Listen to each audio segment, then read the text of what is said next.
Hello guys, எல்லாருக்கும் இன்றைக்கி பொழுது நல்லா இருந்திருக்கும்னு நினைக்கிறேன். இன்றைக்கி பிஸி மார்னிங் ரொட்டீன் தான் இன்றைக்கி போட்டிருக்கேன்.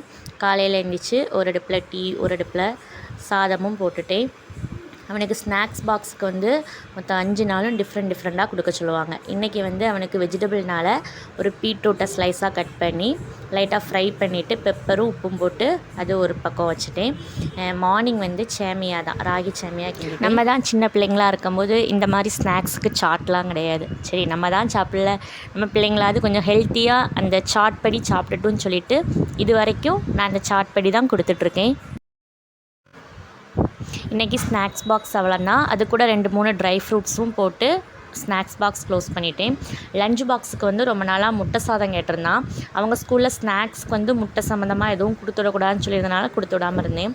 இந்த இயர்லேருந்து தான் லஞ்ச் ஆரம்பிச்சிருக்கிறதுனால சரி பக்கத்தில் உள்ள ஃப்ரெண்ட்ஸ்லாம் கொண்டு வராங்கன்னு சொன்னாங்க. அதனால் முட்டை சாதம் கிண்டி கொடுத்து இந்த இஞ்சி கிச்சடி இருந்து அதுவும் வச்சு லஞ்ச் பாக்ஸ் க்ளோஸ் பண்ணியாச்சு. அவன் லஞ்ச் பேக்லாம் பேக் பண்ணி அவனுக்கு ஸ்கூலுக்கு அனுப்பின அப்புறமா தான் நாம் கொஞ்சம் ரிலாக்ஸாக இருந்து டீ குடிக்க முடியும்.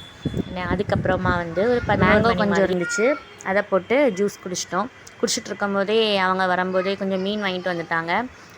சென்னவரையும் மத்தி சாலை மீன் தான் வாங்கிட்டு வந்தாங்க. 2 மீனையும் கழுவிட்டேன். கடைசியில் சங்கரா மீனை போட்டு குழம்பு வச்சுட்டு சாலை மீனை எடுத்து உள்ளே வச்சுருக்கேன். நாளைக்கு வேணால் மீன் அவியல் ஏதாவது வைக்கலாம் அப்படின்ட்டு அதை ஸ்டோர் பண்ணி வச்சுட்டேன்.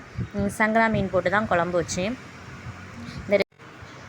இந்த வீடியோ உங்களுக்கு பிடிச்சிருந்தா கண்டிப்பாக சேனலை சப்ஸ்கிரைப் பண்ணி லைக் பண்ணுங்கள்.